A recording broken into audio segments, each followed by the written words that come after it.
नमस्कार, मी फराह खान ॲग्रोवनमध्ये तुम्हा सगळ्यांचं मनपूर्वक स्वागत करते। मंडळी, ॲग्रोवनमध्ये आपण शेतकऱ्यांचं उत्पादन वाढवण्यासाठी, उत्पन्न वाढवण्यासाठी त्यांना प्रोत्साहित करत असतो आणि त्याचबरोबर त्यांचे प्रश्नही या ठिकाणी मांडत असतो। आणि आज देखील आपण शेतकऱ्यांच्या अशाच एका अभियानाविषयी माहिती जाणून घेणार आहोत आणि ते अभियान म्हणजे छत्रपती राजाराम महाराज उद्योजकता आणि कौशल्य विकास अभियान। आणि या अभियानावर मार्गदर्शन करण्यासाठी याच अभियानाचे समन्वयक या ठिकाणी दिलीप पवार सर आपल्या सोबत आहेत आणि त्याचबरोबर हे अभियान राबवणारी जी संस्था आहे त्याचे सल्लागार आणि अधिकारी देखील आपल्या सोबत आहेत अमोल बिरारी सर। सगळ्यात आधी त्या दोघांचंही स्वागत करूया सर, आपलं खूप खूप स्वागत आहे। नमस्कार। तर अमोल बिरारी सर आणि दिलीप पवार सर या योजनेविषयी आपल्याला माहिती देणार आहेत। ही योजना नेमकी काय आहे किंवा कोणासाठी लाभदायी आहे हे सर्व गोष्टी ते सांगणार आहेत। मात्र त्याआधी ही योजना नेमकी काय आहे त्या योजनेची ओळख करून देणारी ही एक व्हिडिओ क्लिप पाहूयात। राज्यातील शेती क्षेत्रासाठी एक नवीन पहाट। प्रधानमंत्री कौशल्य विकास योजनेअंतर्गत महाराष्ट्र राज्य कौशल्य विकास संस्थेचं छत्रपती राजाराम महाराज उद्योजकता आणि कौशल्य विकास अभियान। संघटित व्हा, गटशेती करा। राज्यभरात गटशेती करण्याबाबत मोठ्या संख्येनं कौशल्य प्रशिक्षण आजच नोंदणी करा। मंडळी, ही जी योजना आहे याविषयी तुम्ही जाणून घेतलेला आहे, मात्र नेमकं काय आहे तेही आपण जाणून घेऊया। तर दिलीप पवार सरांसाठी माझा पहिला प्रश्न आहे तो म्हणजे राज्य शासनामार्फत, कारण आपण बघतोय की शेतकऱ्यांसाठी शासन स्तरावर वेगवेगळ्या योजना राबवल्या जातात, मात्र शेतकऱ्यांचे जे कौशल्य आहेत ते वाढवण्यासाठी शासनाकडून कोणत्या योजना आहेत किंवा कोणते अभियान राबवण्यात येत आहेत? राज्यामध्ये कौशल्य विकास व उद्योजकता विकास एक विभाग आहे, त्याचप्रमाणे केंद्र शासनामध्ये सुद्धा कौशल्य विकास व उद्यमिता विभाग असा नावाचा विभाग आहे। तर शेतकऱ्यांसाठी कौशल्य विकासाबाबत प्रशिक्षण, त्यांना आधुनिक तंत्रज्ञान, जे काही नवीन टेक्नॉलॉजी आहे त्याच्या संबंधी माहिती व्हावी, प्रशिक्षण व्हावं या उद्देशाने महाराष्ट्राचं जे कौशल्य विकास व उद्योजकता विभाग आहे यांच्या अंतर्गत महाराष्ट्र राज्य कौशल्य विकास सोसायटी आहे, त्याच्यामार्फत आम्ही विविध कौशल्य विकासाचे प्रशिक्षण राबवित असतो। तर त्याच्या अंतर्गत शेतकऱ्याची निकड ही लक्षात घेऊन त्याप्रमाणे एक प्रस्ताव केंद्र शासनाला सादर करण्यात आला होता आणि त्या केंद्र शासनाच्या त्या योजनेला मंजुरी मिळालेली आहे। तर ती मंजुरी प्रधानमंत्री कौशल्य विकास 2.0 या योजनेअंतर्गत त्याला मंजुरी मिळालेली आहे आणि या अंतर्गत आपण शेतकऱ्यांना विविध प्रकारचे कौशल्य विकास प्रशिक्षण देणार आहोत। आणि राज्यामध्ये या अभियानाचं नाव आहे छत्रपती राजाराम महाराज उद्योजकता व कौशल्य विकास अभियान। या अंतर्गत आपण शेतकरी बांधवांना प्रशिक्षण देणार आहोत। अच्छा, मात्र हे जे छत्रपती राजाराम महाराज उद्योजकता आणि कौशल्य विकास अभियान आहे ते नेमकं काय आहे सर? यामध्ये आपण सांगितल्याप्रमाणे आता की शेतकऱ्यांना जे आधुनिक तंत्रज्ञानाची आवश्यकता असते, जे अल्पभूधारक आहेत, बऱ्याच म्हणजे परंपरागत आपण व्यवसाय करत असतो शेतीचा आणि प्रत्येक मुलगा झाल्यानंतर त्यानंतर त्यांचं डिव्हिजन होतं। तर शेतीचा जो हे आहे मालकी जे हक्क आहे तो कमी कमी होत चाललेला आहे। तर त्या अनुषंगाने एकत्रित येऊन शेती करणंच आता आपल्याला परवडू शकतं। तर हा उद्देश नेमका समोर ठेवून त्या उद्देशाने आपण हे प्रशिक्षण प्रस्तावित केलेलं आहे आणि त्याप्रमाणे कारवाई सुरू आहे। अच्छा, माझा पुढचा प्रश्न आहे तो अमोल बिरारी सर यांच्यासाठी आहे। तो म्हणजे सरांनी सांगितलंय की हा अभियान नेमकं काय आहे, मात्र याचा नेमका उद्देश काय आहे आणि दुसरं म्हणजे या अभियानांतर्गत किती शेतकऱ्यांना प्रशिक्षण देण्याचं नियोजन आहे? राज्य शासनाच्या वतीने जो आपण छत्रपती राजाराम महाराज उद्योजकता व कौशल्य विकास अभियान संपूर्ण महाराष्ट्र राज्यासाठी हे एक महत्त्वाकांक्षी असं अभियान राबवण्यात येणार आहे। आणि ह्या कार्यक्रमामागचा जो उद्देश आहे तो म्हणजे प्रामुख्याने आपण बघतो की शेतीखालील क्षेत्र जे दिवसेंदिवस कमी होत चाललेलं आहे। 1 एकर, 1.5 एकर, 2 एकर, 5 एकरचे जे शेतकरी आहेत अशा शेतकऱ्यांची संख्या खूप वाढते आहे आणि त्यामुळे हे शेतीखालील क्षेत्र जे कमी होतं आहे त्यामुळे एकट्याने शेती करणं ही खूप मोठा नुकसानकारक आणि त्यांना स्वतःला वैयक्तिकरित्या शेती करणं अवघड होत आहे। आणि त्यामुळे ह्या अशा शेतकऱ्यांनी एकत्र आल्यानंतर समूहाने वा गटाने एकत्र येऊन जर गटशेती केली तर हा एक चांगला पर्याय उपलब्ध होऊ शकतो। आणि असे गट गावोगावी तयार करणं, अशा गटशेतीला प्रोत्साहन देणं, लोकांना संघटितपणे एकत्र आणण्यासाठी प्रयत्न करणं आणि गावोगावी असे गट तयार करण्यासाठी गावात जे नेतृत्व कौशल्य असणारे तरुण आहेत त्या तरुणांना मार्गदर्शनपर गटशेती प्रवर्तक म्हणून तयार करणं आणि या गट शेतीचा गावोगावी पुढाकार घेऊन त्याला प्रोत्साहन देणं आणि गटांमार्फत पुन्हा राज्यभरात यशस्वी शेतकरी उत्पादक कंपनी तयार करणं हा या कार्यक्रमामागचा मुख्य उद्देश आहे। आणि या अभियानांतर्गत संपूर्ण महाराष्ट्र राज्यात 2,82,000 शेतकऱ्यांना हे कौशल्य विकास प्रशिक्षण देण्यात येणार आहेत. अच्छा, बिरारी सर, आता तुम्ही गट शेतीविषयी बोललात, तर गट शेती म्हणजे नेमकं काय आहे आणि दुसरं म्हणजे याची अंमलबजावणी कशी होणार आहे? गटशेती म्हणजे आपण बघतो की ही एक संकल्पना फार पूर्वीपासून जर आपण बघितलं, ही काही नवीन संकल्पना नाही, परंतु राज्यात आज आपण गटशेती करण्यासाठी प्रोत्साहन देण्यासाठी हा कार्यक्रम आयोजित केला आहे. तर पूर्वीपासून आपण बघतोय की पूर्वी एकत्र पद्धतीने शेती केली जायची. अनेक कुटुंब जी होती ती मोठ्या स्तरावर 5 भाऊ असतील किंवा 6 भाऊ असतील तर सगळ्यांची मिळून एकत्र शेती ते करत असत. आणि त्यामुळे शेतीमध्ये येणारी जी काही त्यांना जी आव्हानं होती ती सगळे मिळून ते एकत्ररित्या ती पेलत असत. आणि त्यामुळे शेती एकट्यावर कोणावर भार न पडता इतरही त्याला पाठिंबा देत असत किंवा ते सगळे मिळून या शेतीला करत असत. त्यामुळे ती जी समूहाने शेती आहे हीच संकल्पना पुढे येऊन गटशेतीद्वारे आता शेती करण्याची गरज निर्माण झालेली आहे. आणि एकटा शेतकरी जे आपण बघतो की त्याला नैसर्गिक आपत्ती आली किंवा त्याला एखादी कर्ज जर समजा फेडता आलं नाही तर त्या एकट्यावर जे काही त्याचा भार पडतो तो भार न पडता जर समूहाने एकत्रितपणे आपण शेती करू लागलो तर गटशेती एक मोठ्या प्रमाणामध्ये त्याला फायदेशीर ठरू शकते. तर ही गटशेतीची संकल्पना राज्यभरात शेतकऱ्यांपर्यंत आपण नेऊन त्यापर्यंत त्यांना ते प्रोत्साहन देण्याचा प्रयत्न करतोय. वा, खूप छान. आता पुढचा माझा जो प्रश्न आहे तो म्हणजे दिलीप पवार सरांसाठी आहे. सर, आता त्यांनी सांगितलेलं आहे की गटशेती आहे त्याच्यामध्ये आणि प्रशिक्षण देखील आहे, किती लोकांना दिलं जाणार आहे. मात्र शेतकऱ्यांबरोबरच जे तरुण आहेत, जे पुढे जाऊन शेतकरी होणार आहेत, तर त्यांना प्रशिक्षण देण्याचं नियोजित आहे का याच्यामध्ये? ॲक्च्युली हे जे अभियान आहे छत्रपती राजाराम उद्योजकता व विकास अभियान जे आहे, कौशल्य विकास अभियान, या अभियानांतर्गत 2 भाग आहेत. अच्छा. आणि पहिल्या भागामध्ये जे आमच्या सहकार्यांनी सांगितलं बिरारीजींनी की गट शेती, आणि दुसरा त्याच्यामध्ये एक भाग आहे, तो भाग आहे की वैयक्तिक कौशल्य प्रशिक्षण योजना. म्हणजे 2 भाग यामध्ये मुख्यतः आहेत. तर पहिल्या टप्प्यामध्ये आम्ही गट शेतीचे जे आता प्रशिक्षण आहे ते सुरू केलेलं आहे.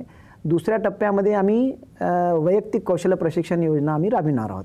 त्यामध्ये साधारण म्हणजे गटशेतीमध्ये 2,82,000 आणि वैयक्तिक कौशल्य प्रशिक्षण 44,238, म्हणजे जवळजवळ 3,26,000 इतक्या शेतकऱ्यांना याचा लाभ होणार आहे. आणि यामध्ये उद्देश असा आहे की गट स्थापन झाल्यानंतर शेती उत्पादक कंपनी जी काय तयार होणार आहे ह्या प्रशिक्षणानंतर, तर त्यांना सुद्धा मदतीला वैयक्तिक जे उमेदवार आहेत ज्यांना ह्या कृषीबद्दल व्यवस्थित माहिती आहे, ज्ञान आहे, त्यांची आवश्यकता भासणार आहे. तर त्यांना जिथं ते गावात आहेत त्या गावातच राहून त्यांना रोजगार उपलब्ध व्हावा, त्यांच्या शेतीमध्ये त्यांचं उत्पादन वाढावं या उद्देशाने, आणि शहराकडे जे जाणारे जे स्थलांतर आहे ते कमीत कमी व्हावं या उद्देशाने आपण हे सर्व सुरू केलेलं आहे. तर वैयक्तिकच्या अंतर्गत, वैयक्तिक प्रशिक्षण अंतर्गत आपण त्यांना aquaculture worker, dairy farmer, gardener, green house operator, micro irrigation technician, organic grower, quality seed grower, poultry farmer, हे जरी मी आपल्याला इंग्लिशमधून सांगत असलो पण प्रशिक्षण संपूर्ण जे आहे ते संपूर्णतः मराठीमध्ये आहे. अच्छा. तर या मुख्यतः या 8 कोर्सेसचं त्यांना अभ्यासक्रमाचं आपण तिथं प्रशिक्षण देणार आहोत. म्हणजे एकंदरीतच शेती आणि शेतीमधील कौशल्य, त्याचबरोबर शेतीपूरक व्यवसायाची जी कौशल्य आहेत ती देखील त्यांना दिली जाणार आहे, त्याचं प्रशिक्षण दिलं जाणार आहे. मात्र अमोल बिरारी सर, तुमच्यासाठी माझा पुढचा प्रश्न आहे तो म्हणजे हे जे अभियान आहे छत्रपती राजाराम महाराज कौशल्य विकास आणि उद्योजकता अभियान, तर हे अभियान कुठे राबवलं जाणार आहे आणि ते कशा प्रकारे राबवलं जाणार आहे? राज्य शासनाचं छत्रपती राजाराम महाराज उद्योजकता व कौशल्य विकास अभियान हे राज्यातील संपूर्ण 34 जिल्ह्यांमध्ये, म्हणजे मुंबई आणि उपनगर मुंबई वगळता इतर जे 34 जिल्हे आहेत त्या 34 जिल्ह्यांमध्ये हे अभियान राबवण्यात येणार आहे. आणि मी जसं सांगितलं तसं ह्या 34 जिल्ह्यांमध्ये सुमारे 2,82,000 शेतकऱ्यांना हे प्रशिक्षण देण्यात येणार आहे. सुरुवातीचा हा जो कार्यक्रम आहे म्हणजे एकूण 5 विभागामध्ये आणि टप्प्याटप्प्याने ह्या प्रशिक्षणाचं आयोजन करण्यात आलेलं आहे. सुरुवातीचा या अभियानाचा जो टप्पा आहे विदर्भ आणि मराठवाड्यापासून सुरू करण्यात आलेला आहे. विदर्भातील नागपूर, वर्धा, चंद्रपूर आणि मराठवाड्यातील लातूर, बीड आणि नांदेड या 6 जिल्ह्यांमध्ये या कार्यक्रमाची सुरुवात झालेली आहे. 18 डिसेंबर रोजी माननीय मुख्यमंत्री देवेंद्र फडणवीस यांनी ह्या कार्यक्रमाचं उद्घाटन केलेलं आहे. आणि हा कार्यक्रम 18 डिसेंबरला 6 ठिकाणी सुरुवातीला आपण राबवला आणि त्या कार्यक्रमांची सुरुवात होऊन आता 3 जानेवारीपासून आपण हा कार्यक्रमांना सुरुवात केलेली आहे. हे जे अभियान आहे त्याच्यामध्ये कोणकोणत्या विषयांवर मार्गदर्शन केलं जाणार आहे? राज्य शासनाचं जे अभियान आहे आपण मुख्यतः मंडळ पातळीवर जे आपल्याला महसूल मंडळ कार्यालय असतात त्या ठिकाणी सुमारे 1873 ठिकाणी या कार्यक्रमांचं आयोजन करण्यात येणार आहे. आणि मी यापूर्वी सांगितलं तसं टप्प्याटप्प्याने विदर्भ मराठवाड्यानंतर उर्वरित कोकण किंवा पश्चिम महाराष्ट्र, उत्तर महाराष्ट्रातही हे अभियान राबवलं जाणार आहे. तर ह्यात प्रत्येक मंडळ पातळीवर म्हणजे अत्यंत गाव पातळीवर जाऊन हा कार्यक्रमांचं प्रशिक्षणाचं आयोजन करण्यात आलेलं आहे आणि प्रत्येक मंडळ पातळीवर साधारण 3 दिवसांचा प्रशिक्षण कार्यक्रम आयोजित केलेला आहे.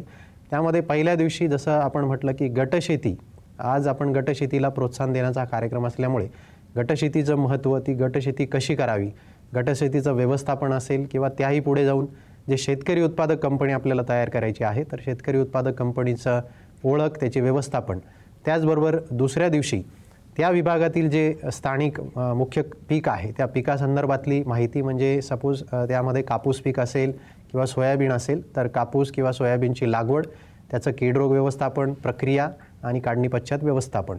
त्याचबरोबर तिसऱ्या दिवशी ह्या पिकांसंदर्भातलं मार्केटिंग, त्या मार्केटिंगचे लिंकेजेस, बाजारपेठ कुठे उपलब्ध आहे आणि बाजारपेठेचा अभ्यास या संदर्भात या विषयांवर मार्गदर्शन करण्यात येणार आहे. अच्छा, म्हणजे एकंदरीतच जे काही शेती आहे, शेती कशा पद्धतीनं चांगल्या रीतीनं करावी जेणेकरून त्यांना किडीपासून रोखता येईल, आपल्या पिकांचं नुकसान होणार नाही, या सर्वांचं प्रशिक्षण दिलं जाणार आहे. मात्र हे सर्व प्रशिक्षण दिल्यानंतर पवार सर, तुमच्यासाठी हा प्रश्न आहे, युवकांना किंवा शेतकऱ्यांना कोणता लाभ होईल किंवा कोणकोणते फायदे होतील? हा संपूर्ण जो प्रकल्प आहे, अभियान आहे, यासाठी जो काही निधी उपलब्ध होणार आहे तो संपूर्ण निधी केंद्र शासनामार्फत उपलब्ध होणार आहे. तर प्रथम आपल्याला हा लाभ आहे की संपूर्ण प्रशिक्षण हे विनामूल्य आहे.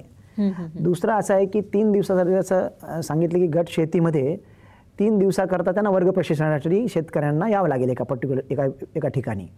तर त्याकरता जो काही त्यांना येण्याजाण्याचा त्यावेळेस झालेला खर्च म्हणा किंवा जेवणासाठी झालेला खर्च जो काही असेल तर तो प्रतिपूर्ती करण्याच्या उद्देशाने केंद्र शासन प्रत्येक प्रशिक्षणार्थाच्या अकाउंटमध्ये डायरेक्टली 500 रुपये प्रथमतः त्यांना देईल, अदा करेल. हा पहिला त्यांचा लाभ. दुसरा लाभ आहे की जे काही प्रशिक्षणार्थी ह्याच्यात यशस्वी होतील तर त्यांना गट शेती प्रवर्तक म्हणून शासनाचे एक प्रमाणपत्र उपलब्ध होईल. तिसरा लाभ आहे की ह्या प्रशिक्षणार्थींना 2 लाखाचा विमा 2 वर्षापर्यंत करण्यात येईल शासनामार्फत, केंद्र शासनामार्फत. आणि तिसरा महत्त्वाचा म्हणजे कोणतंही शेती किंवा व्यवसाय करायचा असेल तर त्याकरता निधीची आवश्यकता असते. कोणत्याही भांडवलाशिवाय किंवा कुठल्या ह्याच्याशिवाय कोणता व्यवसाय किंवा शेती करणं होऊ शकत नाही. म्हणजे तर त्यासाठी शासनाचे विविध महामंडळ आहेत जे हे स्वयंरोजगार करण्यासाठी विविध समाजातल्या विविध घटकांना आर्थिक सहाय्य करत असतात. तशाच प्रकारचे एक महामंडळ कौशल्य विकास विभाग याच्या अंतर्गत कार्यरत आहे आणि त्याचं नाव आहे अण्णासाहेब पाटील आर्थिक मागास विकास महामंडळ. तर त्या महामंडळाने या कार्यक्रमाकरता विशेष एक योजना सुरू केलेली आहे. त्या योजनेअंतर्गत शेतकऱ्यांना जवळपास 11 लाखाच्या त्या प्रकल्प किंमत जे काही ते प्रकल्प राबवतील तर तिथपर्यंत त्यांना आर्थिक सहाय्य करण्यात येईल. तर अशा प्रकारचे आणि इतरही जे महामंडळ आहेत त्यांच्या मार्फत सुद्धा आपल्याला इथून प्राधान्याने लाभ मिळू शकेल. अच्छा, म्हणजे त्यांना लाभ मिळणार आहे आणि त्याचबरोबर प्रशिक्षण घेतल्यानंतर पुढे जाऊन रोजगाराचा मार्ग त्यांचा मोकळा होणार आहे आणि त्यांना आर्थिक लाभ देखील मिळू शकतो. आता पुढचा माझा प्रश्न आहे तो म्हणजे योजना येतात, अभियान येतात, मात्र त्याची जी अंमलबजावणी आहे तो एक महत्त्वाचा प्रश्न असतो. तर या अभियानाची अंमलबजावणी राज्यामध्ये कोणकोणत्या संस्था करणार आहेत? केंद्र शासनाने हा प्रकल्प राज्याचा जो कौशल्य विकास व उद्योजकता विभाग आहे त्याच्या अंतर्गत महाराष्ट्र राज्य कौशल्य सोसायटी जी आहे, कौशल्य विकास सोसायटी, त्यांना हा प्रकल्प राबविण्यासाठी दिला होता. आणि यांच्याबरोबर ॲक्च्युली अंमलबजावणी करण्यासाठी आम्हाला पार्टनरची आवश्यकता होती. त्या दृष्टीने आम्ही सिमॅसिस लर्निंग LLP आणि पॅलेडियम कन्सल्टिंग इंडिया प्रायव्हेट लिमिटेड, तर या 2 संस्थांची आम्ही मदत घेत आहोत. या दोघांच्या मार्फत आम्ही हा कार्यक्रम राबवत आहोत. पॅलेडियम कन्सल्टिंग हा जागतिक पातळीवरील समूह असून मॉनिटरिंग व इम्पॅक्ट अनालिसिस करणार आहे. त्याचप्रमाणे सिमॅसिस लर्निंग LLP जे आहे ते ॲक्च्युअली प्रशिक्षण म्हणजे देण्याचं कामकाज करेल. अच्छा, म्हणजे एकंदरीतच प्रशिक्षण देणार आहात आणि त्याचबरोबर याच्यासाठी आपले जे आता प्रेक्षक आपल्याला बघतायत, जे शेतकरी आपल्याला बघतायत, मला वाटतं त्यांच्या मनात एक प्रश्न उपस्थित होत असेल, हमखास उपस्थित होत असेल, आणि तो म्हणजे हे जे प्रशिक्षण अभियान आहे किंवा कार्यक्रम आहे ते कुठे होणार आहे आणि ते जर जाणून घ्यायचं असेल, अधिक माहिती जाणून घ्यायची असेल तर त्यासाठी कुठे संपर्क करायचा? हा संपूर्ण जो कार्यक्रम आहे हा कौशल्य विकास व उद्योजकता विभाग जे आहे त्याच्या अंतर्गत विविध ऑफिस आहेत. प्रत्येक जिल्हा स्तरावर आता सध्या त्यांचं नाव आहे जिल्हा कौशल्य रोजगार व उद्योजकता विकास मार्गदर्शन केंद्र. कदाचित आपणा सर्वांना माहीत असेल की पूर्वीचे एम्प्लॉयमेंट एक्सचेंज होते, तर त्यांचं हे नामकरण करून त्यांची कामाची संपूर्ण कार्यपद्धती बदलून आता कौशल्य विकासाचं काम त्यांना देण्यात आलेलं आहे. तर त्या कार्यालयाशी आपण संपर्क साधू शकता. त्या व्यतिरिक्त आमच्या विभागाची एक स्वतंत्र वेबसाईटसुद्धा आम्ही विकसित केलेली आहे. ती mahaswayam.gov.in अशा प्रकारच्या नावाची वेबसाईट आहे. त्या वेबसाईटवर जाऊन सुद्धा आपण माहिती उपलब्ध करू शकता. आणि त्याशिवाय आणखीन एक कॉल सेंटरचा नंबरसुद्धा आम्ही आता आपल्याला सांगतो, तर तिथे संपर्क साधला तरी तिथून सुद्धा माहिती मिळू शकते. कॉल सेंटरचा नंबर आहे 5 वेळा 8 8888 36 असा हा क्रमांक आहे. इथे आपण जर संपर्क साधला तर आपल्याला माहिती संपूर्ण मिळू शकेल. नक्कीच, म्हणजे कॉल सेंटरचा नंबर आहे आणि त्याचबरोबर वेबसाईट देखील आहे, त्याच्यावर संपर्क करू शकता तुम्ही. मात्र आणखी एक गोष्ट आहे ती म्हणजे अमोल बिरारी सर, तुम्ही सांगितलं होतं की काही मंडळांवर याचे प्रशिक्षण सध्या सुरू आहेत. तर हे प्रशिक्षण कोणकोणत्या पिकांबाबत सुरू आहेत आणि पुढे जे कार्यक्रम आहेत ते कुठे होणार आहेत, त्याचबरोबर त्यासाठी जी नोंदणी आहे ती कुठे करायची? सध्या विदर्भ आणि मराठवाड्यातील 6 जिल्ह्यांमध्ये अभियान प्रशिक्षण कार्यक्रम आयोजित करण्यात येत आहे. आणि यामध्ये विदर्भात जसं आपण मुख्य पिकं जी आहेत कापूस, सोयाबीन, संत्री, तसंच मराठवाड्यातील केळी, हळद, भात ह्या पिकांवर सध्या मार्गदर्शन करण्यात येत आहे. आणि साधारण ह्या 18 डिसेंबरपासून सुरू झालेल्या प्रशिक्षण कार्यक्रमांना जर आपल्याला पुढे हा जो कार्यक्रम आहे टप्प्याटप्प्यानं इतर जिल्ह्यांमध्ये सुद्धा आपण राबवणार आहोत, तर त्या ठिकाणी मंडळ समन्वयक प्रत्येक ठिकाणी नेमलेले आहेत. तर त्या मंडळ समन्वयकांना आपण संपर्क साधून या कार्यक्रमात सहभागी होऊ शकतात. किंवा 5 वेळा 8 36 या कॉल सेंटरच्या क्रमांकावर संपर्क साधून आपल्याला त्या ठिकाणी नाव नोंदणी करता येऊ शकेल. अच्छा, मग सध्या हे जे प्रशिक्षण सुरू आहे, कार्यक्रम सुरू झालेला आहे, त्याचा तुमचा अनुभव कसा आहे आणि त्याचबरोबर म्हणजे शेतकऱ्यांचा या कार्यक्रमांना प्रतिसाद कसा मिळतोय? आतापर्यंत ज्या मंडळ पातळीवर आपण कार्यक्रम आयोजित केले त्या ठिकाणी शेतकऱ्यांनी म्हणजे एका मंडळ पातळीला साधारण 10 ते 15 खेडेगावं जोडलेली असतात. ह्या सगळ्या खेडेगावातून शेतकरी एका ठिकाणी येतात. तर शेतकऱ्यांचा अतिशय उत्तम असा प्रतिसाद या कार्यक्रमांना मिळालेला आहे. आणि 3ही दिवस शेतकरी या प्रशिक्षणांमध्ये उपस्थित होते. कारण प्रशिक्षणात जी माहिती त्यांना देण्यात आली, मग पीक लागवडी संदर्भात असेल किंवा गटशेतीविषयीची माहिती असेल, ती आमच्यासाठी अतिशय उपयोगी असल्याचं त्यांनी त्या ठिकाणी मत व्यक्त केलं. थेट गाव पातळीवर शेतकऱ्यांना निशुल्क इतक्या उत्तम प्रकारचं प्रशिक्षण आयोजन केल्याबद्दल शासनाचंही शेतकऱ्यांनी आभार मानलेले आहेत. आणि या कार्यक्रमांविषयी शेतकऱ्यांमध्ये अतिशय उत्साह दिसून आलेला आहे आणि गटशेती करण्याविषयी त्यांची मानसिकता तयार झाल्याचं सुद्धा दिसून आलेलं आहे. नक्कीच. आता माझा पुढचा प्रश्न आहे तो म्हणजे दिलीप पवार सरांसाठी आहे, कारण ते उपसंचालक आहेत कौशल्य विकास, रोजगार आणि उद्योजकता विभागाचे महाराष्ट्र शासनाच्या. तर त्यांच्यासाठी आहे म्हणजे हे तर अभियान आहे शेतकऱ्यांसाठी, मात्र याच्या व्यतिरिक्त आणि शेतकऱ्यांच्या किंवा कृषी खात्या व्यतिरिक्त इतर कोणते कार्यक्रम राबवण्यात येतात जेणेकरून रोजगार उपलब्ध होईल लोकांना आणि युवकांना देखील रोजगार उपलब्ध होईल? यामध्ये जे आता सध्या आपण अभियान राबवत आहोत, तर त्यामध्ये फक्त आपलाच विभाग कौशल्य विकास व उद्योजकता विभाग फक्त एवढाच याच्यात सहभागी नसून यामध्ये शेतकऱ्यांसाठी जे काही कृषी विभागामार्फत विविध योजना राबवितात, सहकार विभागामार्फत राबवतात, जलसंधारण, ग्रामविकास अशा विविध विभागामार्फत विविध कृषी संबंधित योजना राबवत असतात. तर या सर्व आम्ही हे सर्व मिळून आपण हे अभियान राबवतात, हे मला मुख्यतः सांगायचं आहे. आपला दुसरा प्रश्न होता की या व्यतिरिक्त आणखीन कोणते प्रशिक्षण कार्यक्रम आम्ही राबवत असतो. तर या व्यतिरिक्त आम्ही प्रमोद महाजन कौशल्य विकास अभियान एक आहे. या अंतर्गत जवळपास 3000 विविध प्रकारचे अभ्यासक्रम आहेत. म्हणजे कृषी म्हणा, ब्युटी पार्लर म्हणा, गारमेंटचं म्हणा किंवा असे विविध प्रकारचे असे अभ्यासक्रम आहेत. 3000 प्रकारचे जवळजवळ आम्ही अभ्यासक्रम राबवित असतो. आणि यासाठी आम्ही प्रशिक्षण संस्था ज्या प्रायव्हेट इन्स्टिट्यूट किंवा गव्हर्नमेंट इन्स्टिट्यूट त्यांच्यामार्फत आम्ही राबवत असतो. तर त्यामध्ये आतापर्यंत आपण जवळपास 5,76,000 इतक्या उमेदवारांना प्रशिक्षण दिलेलं आहे. आणि त्यामधून जवळपास 2,05,000 इतक्या उमेदवारांना रोजगारसुद्धा उपलब्ध झालेला आहे.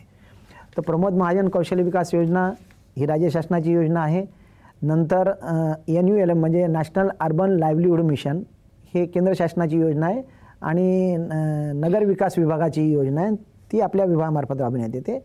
त्यानंतर आपले जे प्रधानमंत्री कौशल्य विकास योजना, तर अशा मुख्यतः 3 प्रकारच्या योजना आपल्या विभागामार्फत राबविण्यात येतात. अमोल बिरारी सर, एक प्रश्न मला तुम्हाला विचारायचा आहे, तो म्हणजे केंद्र आणि राज्य सरकारचा मानस आहे तो म्हणजे शेतकऱ्यांचं उत्पन्न दुप्पट करण्याचा. तर हे जे अभियान तुम्ही राबवताय त्याच्यामधून हा जो मानस आहे शेतकऱ्यांचं उत्पन्न दुप्पट होण्याचा, त्याला कशी मदत होणार आहे? आपण बघतोय की राज्यात लहान शेतकऱ्यांची म्हणजे अल्पभूधारक शेतकऱ्यांची संख्या जवळपास 85% अधिक झालेली आहे आणि त्यामुळे अशा शेतकऱ्यांना वैयक्तिक शेती करणे हे जवळपास खूप अवघड होत आहे आणि त्यामुळे त्या शेतकऱ्यांना आधुनिक तंत्रज्ञानाचा वापर करणं अतिशय दुर्लभ झालेलं आहे. तर या अभियानातून जे शेतकरी प्रशिक्षित होतील अशा शेतकऱ्यांना गटांमार्फत आधुनिक तंत्रज्ञानाचा वापर करणं, त्याचबरोबर प्राथमिक शेतमाल प्रक्रिया आणि त्यानंतर बाजारपेठ मिळवणं हे अत्यंत सहजरित्या उपलब्ध होऊ शकणार आहे आणि त्यामुळे या गटांचं उत्पन्न वाढण्यास आणि वैयक्तिक शेतकऱ्यांचं उत्पन्न वाढण्यास सुद्धा या कार्यक्रमातून मदत होणार आहे. वा, खूप छान. मात्र आता शेवटची 2 मिनिटं आपल्याकडे आहेत, तर त्याच्यामध्ये तुम्ही शेतकऱ्यांना काय आवाहन करू इच्छिता? कौशल्य प्रशिक्षण कार्यक्रमात 3 दिवसांच्या प्रशिक्षणाचा कार्यक्रम झाल्यानंतर 8 आठवड्यांचा जोड कार्यक्रम सुद्धा राबवला जाणार आहे. तर आमचं शेतकऱ्यांना असंच आव्हान असेल की ह्या कार्यक्रमामध्ये अधिकाधिक संख्येने आपण उपस्थित राहावं आणि हा जो कार्यक्रम शासनाने आपल्यासाठी निःशुल्क त्या ठिकाणी आयोजित केलेला आहे त्या कार्यक्रमात उपस्थित राहून गटशेतीचा एक जो आपण करण्याचा आपला मानस आहे त्या माध्यमातून आपलं सहकार्य आम्हाला अपेक्षित आहे आणि अधिकाधिक संख्येने आपण त्यामध्ये उपस्थित राहावं असं आम्हाला या ठिकाणी आवाहन करायचं आहे. नक्कीच. दिलीप सर, तुम्हाला काय आवाहन करायचं आहे? माझंही हेच म्हणणं राहील की शासन ह्या प्रकल्पाकरता एवढा मोठा निधी राखून ठेवलेला आहे, त्यांनी खर्च करत आहोत. तर त्यासाठी संपूर्ण राज्यातील शेतकऱ्यांना मी म्हणजे बांधवांना आवाहन करतो की प्रत्येकाने ह्या संधीचा लाभ घेतला पाहिजे आणि गट शेतीसाठी पुढे आलं पाहिजे आणि त्यामधून मग आपलं उत्पन्न वाढवून स्वतःचा आणि महाराष्ट्राचा आणि भारतात सर्वांचा विकास करायला हवा. अमोल बिरारी सर आणि दिलीप पवार सर, तुमच्या दोघांचेही खूप खूप धन्यवाद. तुम्ही इथे आलात आणि एवढं छान मार्गदर्शन केलं त्याबद्दल धन्यवाद. आणि मला वाटतं की आपले जे प्रेक्षक आहेत किंवा शेतकरी आपल्याला बघतायत त्यांनी या योजनेचा नक्कीच लाभ घ्यावा, कारण असे प्रकारचे जे काही अभियान आहेत ते आपल्यापर्यंत येत असतात. आपल्या मंडळापर्यंत हे अभियान पोहोचलेलं आहे. गरज आहे ती तिथपर्यंत जाण्याची आणि या अभियानाचा लाभ घेण्याची. तर तुम्ही नक्कीच तिथे जा आणि तुमची शेती समृद्ध करा. आज आपण ॲग्रोवनमध्ये इथेच थांबतोय. पुन्हा भेटूयात नवीन विषयासह. तोपर्यंत पाहत रहा साम टीव्ही.